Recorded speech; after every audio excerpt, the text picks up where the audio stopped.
Okay, let's get started. Welcome, everyone. Thank you for joining. The International Parking and Mobility Institute is pleased to present today's learning lab titled From Concept to Curbside, The Road to Curb Digitization and Ticket-by-Mail in Pittsburgh, presented by gtechna. My name is Tyler Perkins, and I'm the Communications Coordinator for IPMI. We thank you for joining us today, and as a reminder, the learning lab will be recorded and posted online to IPMI's YouTube channel within a few days. Today's presentation could last up to 60 minutes with a Q&A at the end. If you have any questions at any point during the event, please feel free to submit them by simply clicking the Q&A button and asking your question there. We will get to as many questions as time allows. And now I'll hand it over to Tim to get started.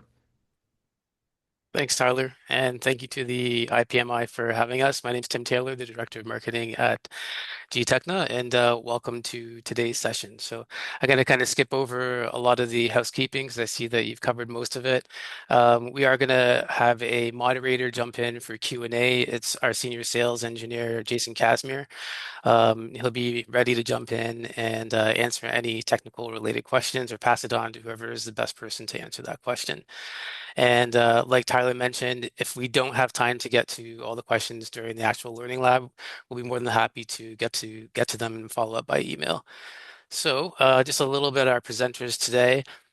James Oliveri is the sales director at gtechna, and he's served as an enforcement solutions advisor since 2014, following 20 years in the Canadian Armed Forces, where he retired as sergeant in 2007. And he has over a decade of experience advising on wireless data communication for police and government agencies, improving compliance and officer safety. James has contributed to parking and traffic enforcement projects in several cities, and in 2018, he graduated from McGill University's Executive Business Program. And we have Ben with us too from Sensen. Ben Pish is a parking management expert with over 8 years of experience, or 8 plus, having held leadership positions at the City of Calgary and UBC Okanagan. He specializes in enforcement strategies and ticket-by-mail operations, enhancing parking services in urban and institutional settings. Since joining Sensen in 2021, he has combined his operational expertise with AI-driven technologies to address parking management challenges through innovative solutions. And we're really pleased to have with us Matt Jędrzejewski from the Pittsburgh Parking Authority. He's the Director of Enforcement and Meter Services. With nearly 20 years of experience in parking operations, he started in 2008 as a night garage manager and later became Meter Services Manager in 2011, where he helped implement pay-by-plate systems, multi-space meters, and mobile payment technology across the city while overseeing repair and collections.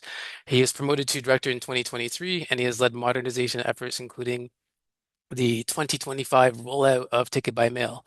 He earned his PECP credential in 2026 and is currently pursuing a PTMP certification. So excited to move ahead. So I'm going to toss it over to you now, Matt. Thanks, Tim, and thank you everybody for joining today. This has been a really big process for Pittsburgh and really exciting. And it's exciting to now share with everybody our journey. Just a brief history on Pittsburgh itself. We're the second largest city in Pennsylvania, the 22nd largest metropolitan area in the US. We have a population of about 300,000 people. On a given work day, we have about 130,000 commuters per day. We have 3 professional sports teams that we collaborate with, and 8 higher institutions of higher education. Next slide, please. And Pittsburgh Parking Authority, we operate on a $64 million annual budget. That's across all of our garage facilities and our on-street and off-street surface lots. We have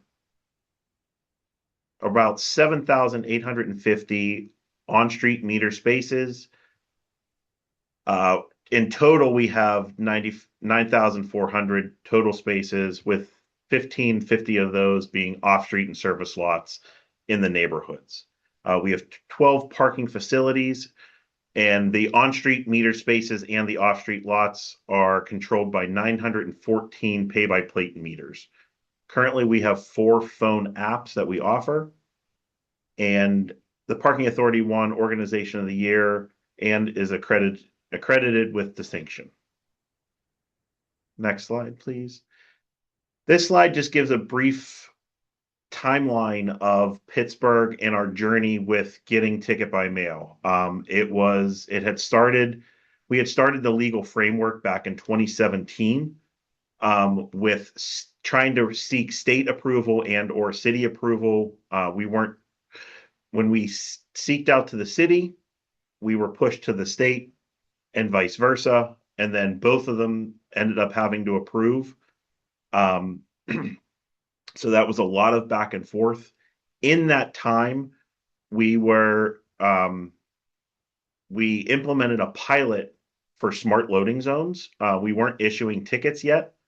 However, we were just collecting the data to see the smart loadings in loading zone areas to see how long people were parking. So we implemented that pilot in collaboration with the city. We launched in 2021. We launched automated enforcement with those smart loading zones across 20 smart loading zones, and we were able to issue citations via mail with those. In 2022, we started a pilot with stationary cameras and key surface lots. We started out with 3 surface lots to see how many infractions we were missing, because due to staffing with COVID, we were down on officers and our surface lots were not getting enforced enough. So we started with 3 surface lots and just collecting data to see how much we were missing. And then in 2023, City Council confirms with the state legislation that ticket by mail is fully permitted to do on street. With that, we started a warning program with the surface lots and then with on street as well. And in the surface lots, whenever the warning program that we initially started, that we sent out a warning, I believe it was a month that we sent out warning tickets. And we also gave them a 30-minute grace period. That grace period has since been lowered to 15 minutes. And then in 2025, we moved forward with ticket by mail for street cleaning. We wanted to start small with on-street ticket by mail, and we thought that street cleaning would be the perfect example for this because everybody who was receiving a street cleaning ticket was eligible to receive a street cleaning ticket was in violation for that ticket. And now we're just looking for a broader enforcement and expanding from there. So providing the model for ticket by mail, or proving the model for ticket by mail, we established a legal framework for implementing ticket by mail system for parking enforcement. Our goals were to ensure alignment with state and city laws, protect residents' rights, build efficient and increase safety for our enforcement officers. Next slide.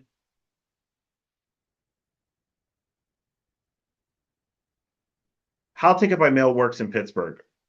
We envision ticket by mail working with our system rollout. We started with the smart loading zones, surface lots, in street cleaning operations. And then we wanted to move forward. We initially wanted to move forward with our enhancement districts because we have enhancement districts that are enforced beyond our normal hours of enforcement and into the night. And in those districts, it required police escorts for our officers to walk through with them. So with ticket by mail, we no longer needed the police escorts, but there were some limitations with the equipment, which I'll touch on later. The process, the LPR cameras would scan license plates, the data reviewed and stored in the cloud, review and confirm and approve violation results pushed to parking court.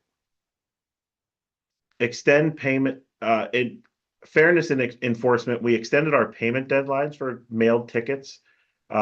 Right now, for tickets that we placed on the windshield, we had escalating fines that would increase in 20 and 30 days.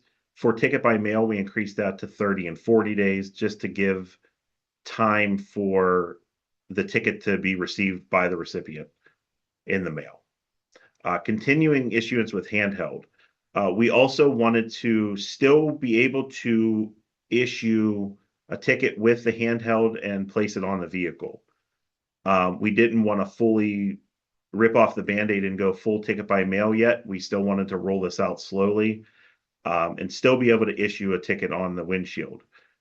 Reason being, Pittsburgh just had the NFL draft here, where it brought in over 800,000 people into the city. And in preparation for that, we broke up areas in and around the draft to smaller sections for officers to walk so they wouldn't be stuck in traffic in a LPR.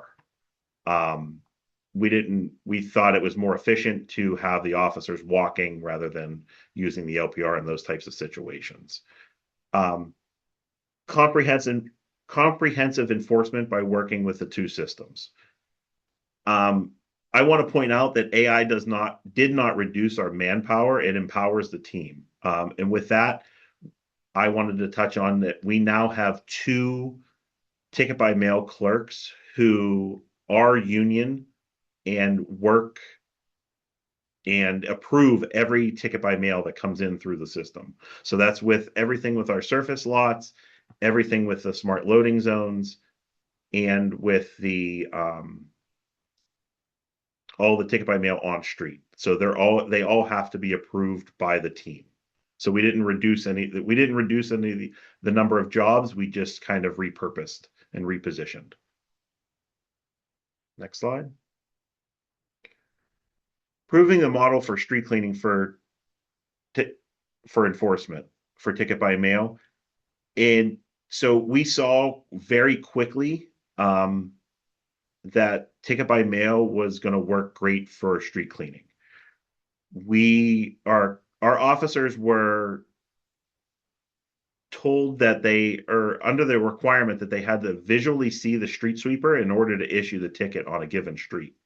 This would then slow the street sweeper down and slow our officers down whenever they're writing tickets and putting them on the windshields. Right now, with ticket by mail, the officer can stay right behind the street cleaner. And now DPW and the city are able to save up to 6 hours per week, or I'm sorry, daily with street sweeping, and they're able to finish their entire routes in that process. We wanted to improve the resident experience and feedback, and we also increased compliance. Next slide. What PPA needed for coverage and efficiency? We wanted to enforce the entire city. But we knew we needed to start small. We have 39 RPP areas, a busy downtown core that we wanted to look at. We have 7,850 payment spaces, and then we have parking spans across from 8 a.m. to 8 p.m. all across the entire city in some of those RPP areas, and actually even later in some of the enhancement districts that I had mentioned. In moving to automation, we wanted to increase officer safety that I had mentioned before about the enhancement districts. Works in a dense city environment in a residential settings, able to pick up multiple zones on a block and not just meters. So our thought there is that we want to just expand from moving on from just enforcing metered parking. So we included our parking rules, our enforcement rules, and right now they include paid parking, permit parking, bike lanes, and street cleaning. With that came the investment that we needed to update our equipment. We updated from, I believe we had 9 units, and we upped that to 16. to all new AI technology with Sensen to cover the on-street parking and RPP districts. With phase 2 with Sensen, once we are rolled out with meters and RPP districts, we want to allow to be able to enforce crosswalks, fire hydrants, yellow curbs, rush hours, and no parkings, all with Ticket-by-Mail. And Sensen's going to help us do that with the AI piece. Next slide. So nobody likes getting a ticket, period. Nobody's really going to like getting a ticket in the mail and not seeing it on your windshield. So we knew that we had to build a system to where every ticket had to be validated by a human. It was supported and defended to avoid back office burden. So we wanted to build a package that we were sending to customers that we knew that it could stand up in court. We have easy validation with regards to our officers and then structured workflows. So as I mentioned, we just updated our systems. Before pictures are some of the night images that we were experiencing with our old equipment. And as you can see, the plate is not recognizable. The pictures you're kind of just getting a black spot. You can't really tell where or when the car is parked. After, much better, much more clear. You can get a visual of where the car is parked. You get a better visual of the plate and image that were actually, so there's 2 images that are actually attached to all of our Ticket-by-Mail tickets on the back of the ticket. And then for privacy with the new system as well, we have blurred imagery to where we can blur out people in the background.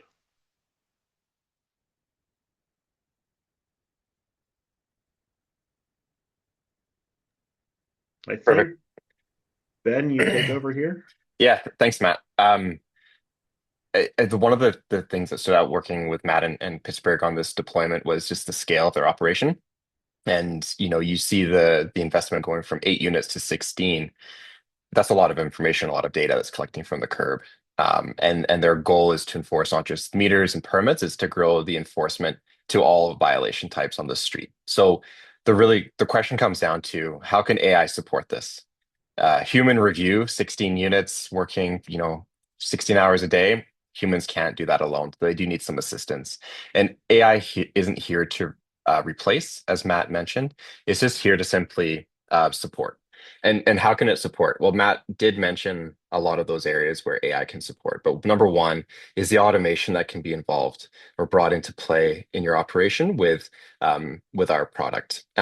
It knows the rules. The officer doesn't have to tell the system, oh, we're changing to this rule on this block, and then we're changing to this rule on this block. It happens automatically. So that's one assist right there that can help reduce error, and also the efficiency and safety from the driver's perspective.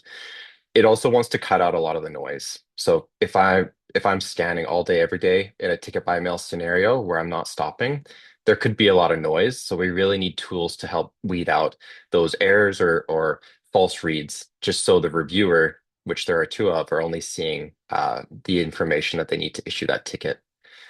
And the evidence package as well. So all of these going through the court process, we need to make sure that Pittsburgh has the images that they need to support and the accuracy in where the vehicle was detected to also support if it were to go to that court process. And that brings in the privacy piece as well. Images are being sent out in the mail. We want to make sure that no one can be attached to a vehicle on the street. So that means blurring out faces and usually the full body. It also means blurring out other license plates that might be caught in the frame as well. So just focusing on the vehicle that was detected and broke that potential rule.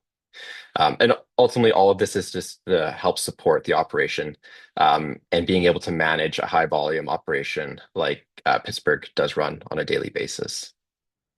Next slide, please. One of the other interesting parts of all of this is the data behind. So we're talking a lot about enforcement and supporting the ticket, but we also have to recognize that these vehicles driving around the city all day, every day, they're collecting a lot of data, a lot of scans. Typically, a vehicle in a ticket by mail scenario can scan upwards of 2,500 vehicles per day assigned to zones. Multiply that by 16, that's a lot of data from the curb.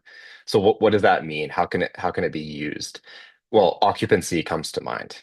Really having that idea and the real-time data on a daily basis of how many vehicles are parked in my zones, and can we compare that to, are they in an infraction or not? So we can also get compliance from that same detection at the same time. What that means is Matt and his operation, 16 vehicles on the road, now he can really understand where they should be assigned. Maybe we don't scan the same street every day. Maybe we spread the vehicles around the city. Just having that information helps with those decisions. And the usage patterns as well. So we can start to not just look on a daily basis, but we can look weekly, monthly, yearly. Maybe Matt can get to a point where he knows on average this block or this residential zone on a Friday in May is this busy compared to a Thursday in May. The data's there, and it was usually just being driven past daily, but now Pittsburgh is collecting this data every day, and we can help build these models to help them refine their operations in the long run. Next slide, please.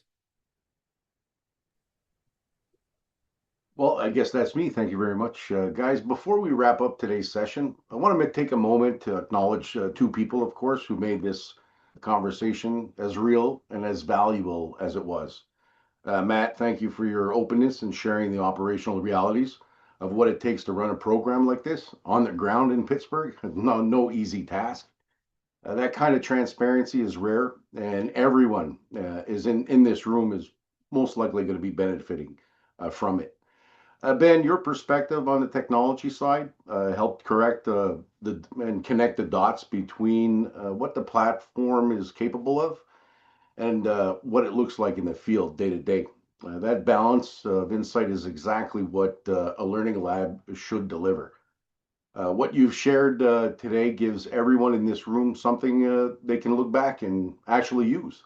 So, with that, here are 5 things I hope everyone here could walk away with. One of the takeaways, of course, is start small, but think big. Pittsburgh's approach did not try to do everything at once, like Matt shared. They started with street sweeping, smart loading zones, surface slots, focused on specifics, and they built that from there. The lesson is simple: find the right entry point, prove the concept, build the confidence in the program, and then scale from there. Trying to go citywide on day one is how programs like this either stall, fail, even before they get started. One of the second takeaways is legislation. It gets you to the starting line, right? Operations gets you to actually implement it and access it.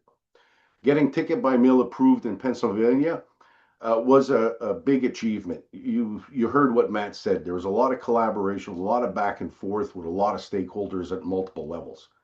But the real work started the day after the bill was passed, and working in parallel, turning legal authority into an airtight business rules, right? So you got to get all those addressed, those enforcement workflows lined up, and a process that holds up from the curb all the way to the mailbox.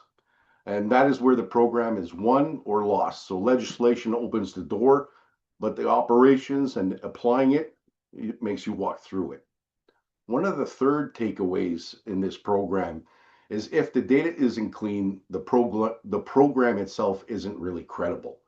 So every single invoice that goes in the mail is only defendable as much as the evidence behind it, right? So accurate plate reads, clean timestamps.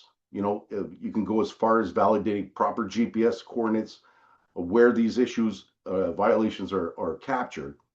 But most importantly is that human review step before everything gets issued. You still need that human element in the operations and in the program. These are nice to haves, but necessary.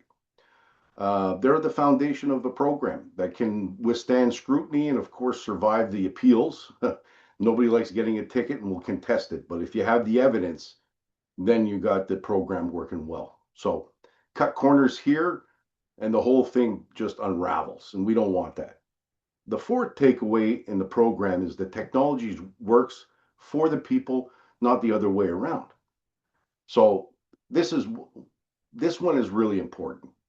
And I think Matt said it best on Pittsburgh's actual operations, right?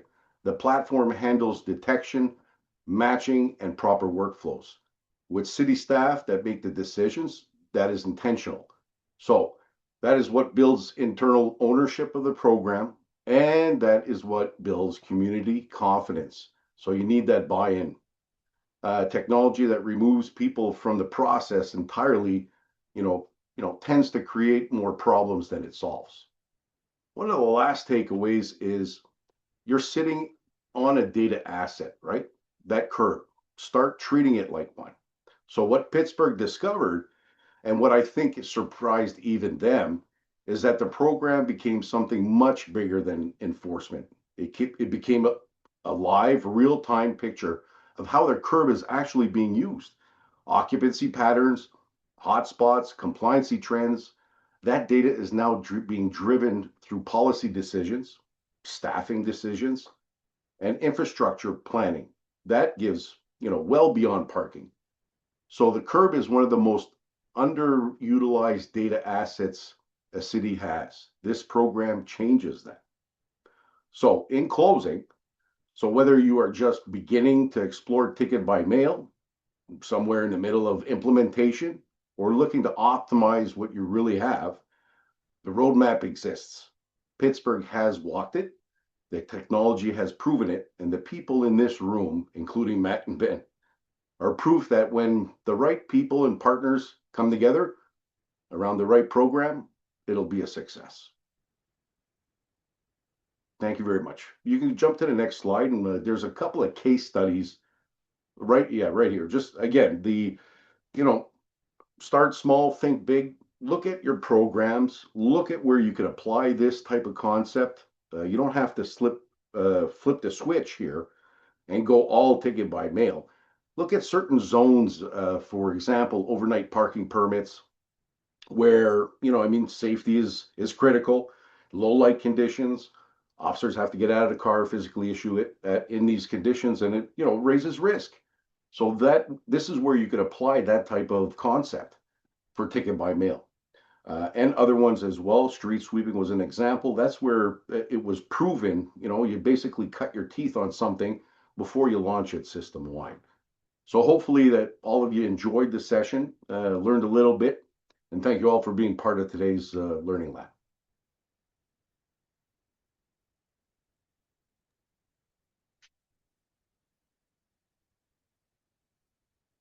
Hey, I don't like dead air. What's going on? Who's jumping in? Jason. I think he would like his introduction though. Yeah. Jason is the senior sales engineer. He works at gtechna, and he's going to field questions for the Q&A portion of this. Thanks, Jason. Thank you, Tim. And yes, I was waiting for that. Ladies and gentlemen, feel free to fire away your questions in the Q&A pane. I know they've seen a few already. Some have put some questions in the chat. Not as ideal for me, so just put the questions where you can. And I see some questions coming in, so be prepared, panel. I'm going to be firing away some questions, and these are unfiltered questions, by the way, to get real answers in a real webinar. So let's start it off light. And whoever wants to answer it, people are asking how large are these units, these Sensen units? I think people have seen LPR technology evolve from very large to some older stuff. They're just kind of curious, maybe just a description of how big these units are, whoever wants to answer that. Yeah, I can jump in, and I can second it. So essentially, it's a light bar rack that's mounted on the roof of the vehicle. And in Pittsburgh's case, we have 6 cameras total, so 3 on each side, looking at the rear of the car, side profile, and rear. It's no bigger than a typical police bar, to be honest with you, on a vehicle. Inside the car, you do have a small edge server box, which houses all of the computer and GPS, as well as a tablet in the front for the UI. Thank you, Ben. Now, a question probably for Matt here. Someone just wanted a bit of clarification on something you had mentioned.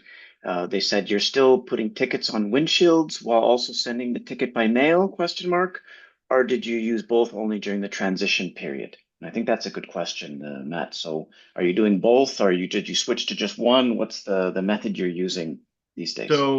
So whenever we're using these methods and when we're doing ticket by mail, we're only doing ticket by mail in that area. We're not sending an officer to place tickets on a windshield because we wanted to reduce the number of double tickets or somebody kind of officers crossing over and putting duplicate tickets and whatnot. So we know the areas that they're sent out in for ticket by mail in the morning, and then we won't send an officer there to issue hand tickets. But with that said, the officers issuing hand tickets or windshield tickets, they have the ability, just in the case that for some reason the ticket by mail system may crash, something happens with the vehicle, and they have to get out and then issue tickets by on the windshield. So we're still currently doing both, and we will still continue to do both, and just monitoring it as we with scheduling. That's right. By no means are we telling, anybody to switch completely over. There's always a fit for handheld enforcement, patrolled by ambassadors. You still want to have that customer service experience, be able to talk to people, but you know what I mean? Not everybody likes to talk to somebody giving tickets, but there's always a fit for that. And Matt brought up a good point, let's say for the NFL draft, congestion, driving around, capturing, violators through LPR is just not feasible, and that's a circumstance. You need those options available, and to collaborate well, I think Pittsburgh successfully accomplished that. Good answers, guys. Let's go into some of these hot topics. I'm seeing a few in the same type of area where it comes to plate detection, plate scanning. So I'll just bundle them all into one question, kind of. And this is a pretty typical question. How do you handle license plates from other states? Another one is, how do you handle vehicles without license plates? And our vehicles with no license plates, temporary permits, expired registration, held accountable for overstaying for their time, or not having a current registration. So it all kind of ties together. I think the easy one is other states. If you're in Canada, provinces, whatever, that's I think a simpler one. And then the other one is when there's no license plate, how do you tie all those things together and actually enforce? How about I answer the first part, and Matt, you can answer the rule part because I won't know. So license plates vary, obviously, state by state. Even within the same state, you can have 10 variations of a license plate stack lettering. That just comes down to the models that are being used. And over time, those models get better and better and more refined. So it's very rare these days that you find a license plate type that can't be read with near 100% accuracy. But there's always something new coming out. And so there are updates that need to happen over time with the model. Um, if a license plate is not present on the vehicle, our platform will detect the vehicle without a plate. So it's detecting the actual object first. That's very helpful when it comes to vehicles that maybe don't have a rear license plate, or the license plate's covered, or the tailgate is up, but they do have a front license plate, and we capture that context image from the front of the car. And then the plate can be added at that time. Of course, if there's no license plate or expired registration, I'll let Matt answer that one. And let me just add one more, Ben, while you're at it, like bike racks, if it's being blocked partially, maybe you want to just add that before we go to Matt. Yeah, that's a good trick, especially with ticket by mail. People start to catch on by covering their plates purposely. Um, the system can piece together the image as it drives by. So bike racks, there's typically a clear view at some point. It's just maybe not a single point. So the most LPR systems and the system deployed in Pittsburgh captures 30 frames a second. So as I drive by, is capturing a large number of frames, and it's usually able to piece together the license plate, and then the human can also review finally before issuing that ticket. And Thanks, Ben. And just to touch on so we don't actually do anything for expired registrations. Um, on our part, that actually all goes to the city police. We're only ticketing for just parking violations.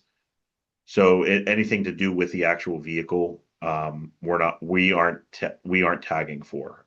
With regards to non license plates or license plates missing or anything like that, we would also refer to the police. We can call and report the vehicle because we can't tag it we don't tag with regards to the VIN number or anything like that. That would all be done with the police. They would have that ability. But Matt, just want to, sorry, one. the one thing I did want to add as well is that this also with an obstructed plate type of situation, the officer does have the option to still get out, read the plate, enter it into the system, and or issue a windshield ticket as well. So that's also why we didn't want to take away the option to issue a windshield ticket. That's a very good answer. Just to add, what do you do with temporary tags, plates? Right now, we enter them into the system as that if they're paid or unpaid, and if they're in there with that temporary tag. So that's how they would pay with that temporary tag, or they're registered for a permit or a variance with that temporary tag. These are really good questions and good answers. I'm sure, like James said, people are benefiting from this. Another question for you, Matt. Do you share data with law enforcement to identify stolen vehicles? Yes, we do. There is a list sent daily that we do not see. It will, for any lost or reported stolen vehicles, anything like that, they get sent to our city police. Good to know. Thank you. Before I get into some implementation stuff, someone asked a question. Do you handle the dispute process in-house? We do have our own parking court. Um, we are not, our tickets are not, they're decriminalized, and we do have our own parking court that we have, I believe, 3 or 4 district magistrates that oversee and review all tickets and citations. And if a customer is unhappy with that, then they can also take it to municipal court. They can appeal it with municipal court. Interesting. Someone's coming back. You had mentioned the VIN, Matt. So someone's, I guess, going on that no plate thing. So if you don't ticket by VIN, is it illegal to have a vehicle not moving, driving that doesn't have a plate on it in Pittsburgh? That's an interesting question. Yes, it is illegal, and again, we would get the police involved for abandoned vehicles. But Okay. that's not something that we ticket for. Yeah, and it falls, obviously, they're asking similar types of questions just to further clarify. So the answers are interesting because it really points in the same direction. Switching lanes a little bit now, in terms of, I guess, not just compliancy, but the use of the technology, like what have you seen in terms of the behavior before LPR, before this ticket by mail stuff? Like, what have you noticed in terms of like feedback? Are there more complaints, less complaints? Is it like people are happy about it because they're able to find parking easier? Are they more annoyed because they get ticketed easier? Like, what's overall like the feeling, and also in terms of like the consumer behavior regarding compliance after the initial deployment? Well, I think it's a mixture of both. We have people that we are happy about it because we're able to enforce areas more efficient and more often, which in turn creates turnover then because they see our vehicle. In the initial stages of ticket by mail, people were upset because it was a change. Nobody likes change. So they were used to seeing that ticket on the windshield. Now they're not seeing that ticket on the windshield. They have no idea that they were receiving a ticket. Something that we also had to do are we also had to add our logo to our ticket, all of our mailers that we were because we originally didn't have the parking authority logo on our mailers, which was something that we had to learn. Because people were just throwing it away as junk mail. Dismiss it. So then they were receiving a late notice that their fines increased because they had no idea that they were receiving this ticket.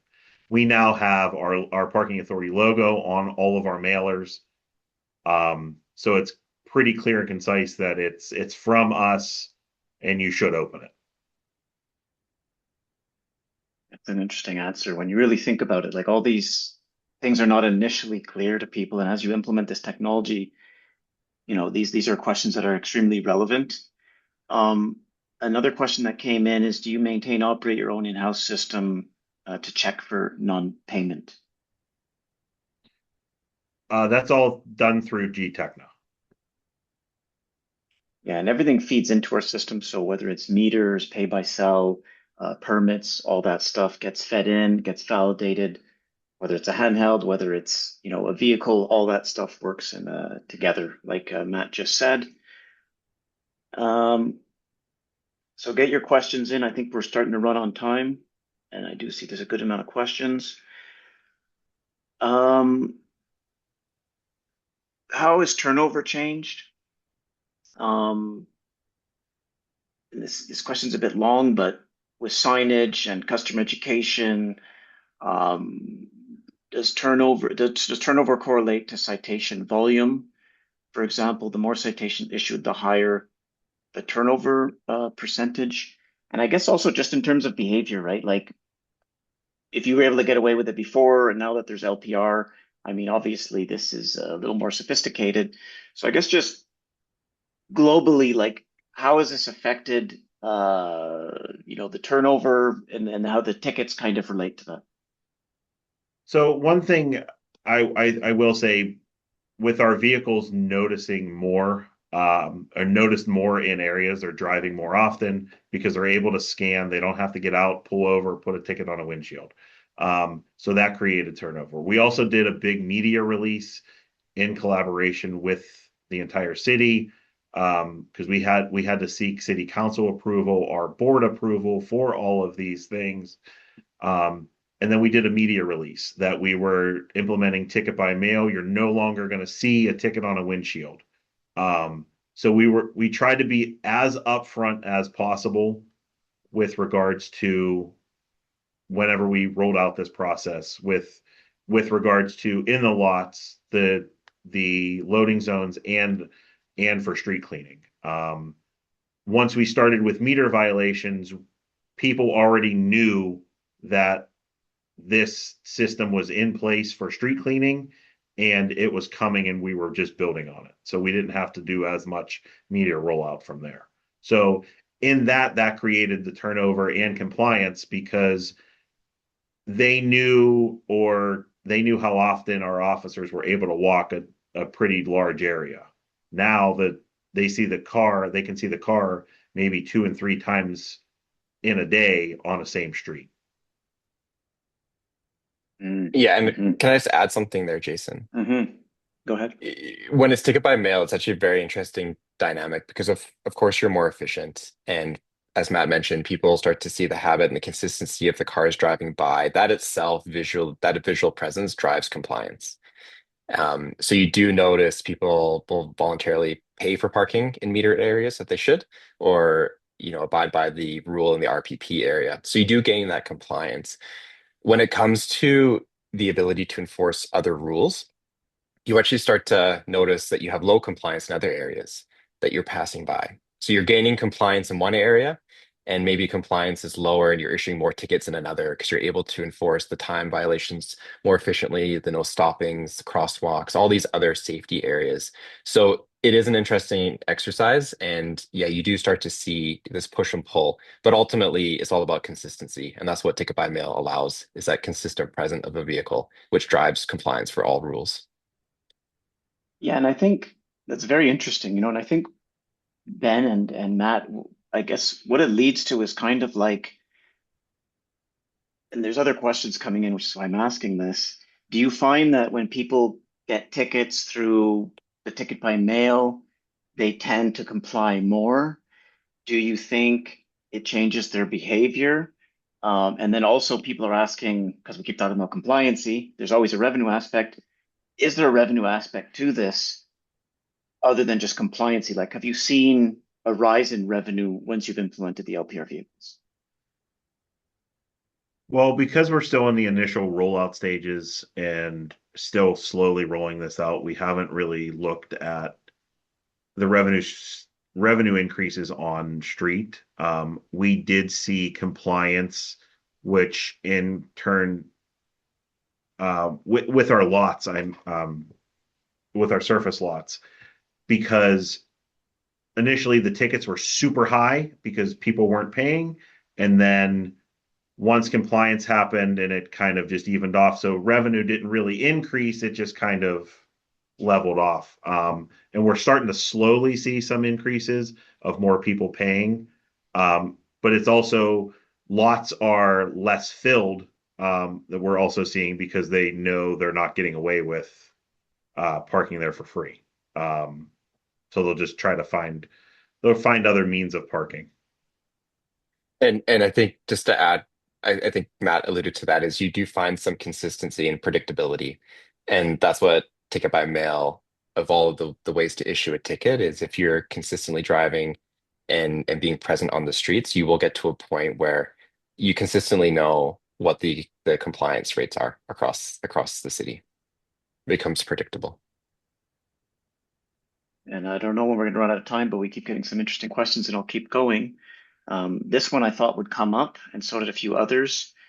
About how many citations per day are the two people you mentioned able to process in the back end? Like, you have two people, I don't know what the volume is. When will you scale to three? People are just kind of curious, I guess, to see how many people they may need if they start a program like this. So on a given day that they're getting anywhere from 2,500 to 3,000 that they're reviewing across the number of violations. Right now, we only have we only have a few of the older LPRs that we're still currently using because we haven't fully rolled out the Sense N. We're still in that process. But once we have all 16 cameras, that's going to significantly increase. So we may have to add a third person, but we're going to kind of adjust that as it comes and see what we have to work with. We do realize that they may not get through all 3,000 in a day, which is nice, but we don't want them all also sitting there for weeks at a time to where somebody's issuing a ticket that they was supposed to be issued a week ago. So we are keeping track of that daily as well. Good answer. And I think some people are also thinking, and I won't ask a direct question, is why didn't we replace that piece with AI? I'll let people fill in the gap, but we're not trying to replace humans with AI. We're trying to complement the process, introduce technology to do things that we couldn't do before. And here's a very, very interesting question. I can't say I've seen this question before, so I'll put you guys in the hot seat a bit. How are you dealing with the current scam of sending notices to folks by mail claiming they owe ticket funds? They don't. It's been a big issue, at least in certain areas. Any thoughts on that? For us, that's also why we wanted to validate and put our logo on our actual logo on the ticket. So therefore, anybody who's calling in will look and will ask right away, one, what is the ticket number? And two, is our logo on it? Parking court works with that daily, so they're validating, making sure that the ticket is a valid ticket in our system. We fortunately have not heard of any of that. We did hear stories that there were QR codes that are coming about for meters and payments and things like that, but our meter service technicians are very up to date on our meters, and with QR codes, our QR codes currently do not offer payment. They just take you to a payment portal or a payment app to download our apps that we offer. So you're not actually putting any payment information on any of our QR codes. We also went out to the media with that as well. So anything, if you ever come to a meter where it's asking you payment for right away and you scan a QR code, it's not us. That's a good answer. We're not giving you easy questions, guys, but hey, that's what we're here for. Um, Another thing is, what do you find like in terms of the scan rate? I guess people want to know. They always ask us about LPR, in terms of like false positives and stuff like that. Maybe Ben, you could answer. What's the scanning accuracy of this technology? Yeah, every LPR is fairly accurate in daytime in ideal conditions. I think the challenge are the fringe cases, right? It's complete darkness, it's snow, it's rain. That's where you should definitely push your vendor to be as accurate as possible. A lot of that comes down to hardware, using the best hardware in the market. Software does play a big part in that, though. So, Pittsburgh, I would say, has a very challenging year-round weather for detection accuracy. But it's been proven, time and time again that it can perform well. You will always notice a bit of a dip, though, in adverse conditions. That just has to be expected. There's no magic involved, but you can definitely do your best. Yeah, so like a blizzard where you can't see outside and you can barely even walk and it's dangerous to drive. Not the best conditions for LPR, I guess. And I don't think people are enforcing in those conditions anyways. But yeah, it's good to know it's not perfect. It does a lot of great stuff. AI complements it, and that's why we have a reviewing process with a human being to add what we put into the mix. Technology is great, but human beings we're mimicking a lot of what we do a lot of the time, so sometimes it's still needed. Another interesting question for you, Matt. Have you seen a change in the number of tickets being disputed since implementing LPR? That's a good question. With parking court, initially, yes, we did because they didn't know they were receiving the tickets. So they were calling in and disputing it and wanting to know why they were receiving this, and how they were receiving this. I think that has since gone down. But with any new rollout, you're going to get people who just complain because, again, it's change. So they're going to say, well, why all of a sudden? It wasn't. But so, yeah, so we did slightly see that, but I think that's kind of leveling off now that we're doing it more. That's fair. That's fair. So if anyone has a last question, I think I'm going to potentially read the last question here before they cut me off anyways. And this, answer it how you want, Matt. This is a bit of an interesting question. Another one came in. We'll see what we have time for. Um, so answer this how you will. How do you address citations that were issued to a vehicle, but the registered owner had sold the vehicle, but it was not re-registered or the plate was captured incorrectly? So if the plate was captured incorrectly, we would dismiss that vehicle, dismiss that citation. Um, we actually just went through that where Pennsylvania just changed over our plates, and they made the zero with a strike through across. It's a diagonal strike through with a zero, and it almost some of the LPRs are recognizing it as an 8, and it's sending out the citation to it had sent out the citation to where it looks good on our end, but it wasn't good to send out to the registered owner. It was getting sent out to the registered owner, the incorrect registered owner. In those cases, we dismiss those tickets because it wasn't them. They can prove that they have the correct plate. With regards to sold vehicles, there's not much that we can do with that. That's all handled over at parking court. Just because if the plate is accurate, just because you sold the vehicle and you're still the registered owner, you're going to receive that ticket. We've had quite a few people because, as I mentioned, we have a bunch of universities here and out of state students who their parents are receiving their tickets in the mail and they had no idea they were even receiving tickets. So we had quite a few of those as well. So we are still working with that. It's still a process that we're rolling out. But again, that's most of the stuff is all handled at parking court. Yeah, that's a good comprehensive answer there, Matt. I didn't know how you were going to answer that. That's more of a general parking question. And I see people are coming online. That may have been the last question. One of the questions that came in, I think Ben was answering. Obviously, like if there's zeros, O's, B's, and eights, I mean, that's what we tweak the LPR stuff to try to differentiate the stuff.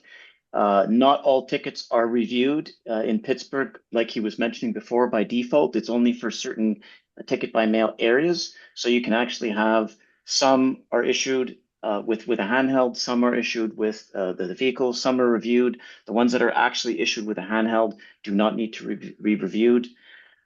And I think that's all we have time for. So thanks everybody. And Tyler, I'll pass it back to you. Yeah, actually, before you guys go, if I can ask you, we're gonna do a poll really quick. So I'll keep this short. Just thanks to our panelists, especially big thanks to Matt and Pittsburgh and the IPMI, and we'll send you a recording of the webinar afterwards in the email, as well as some other resources. So Tyler, it's all yours to do that poll. Thank you. Sounds great. Thank you very much. The poll is out there right now, so when you have a chance, please go ahead and submit it. Thank you everyone for being here. As we wrap up today's program, I'd like to extend a sincere thank you to gtechna for hosting today's Learning Lab with the support from our amazing panelists. IPMI truly appreciates all of your support. And thank you to our audience for spending part of your day with us and engaging throughout the session. That concludes today's presentation, and we look forward to seeing you at a future program. Have a wonderful rest of your day.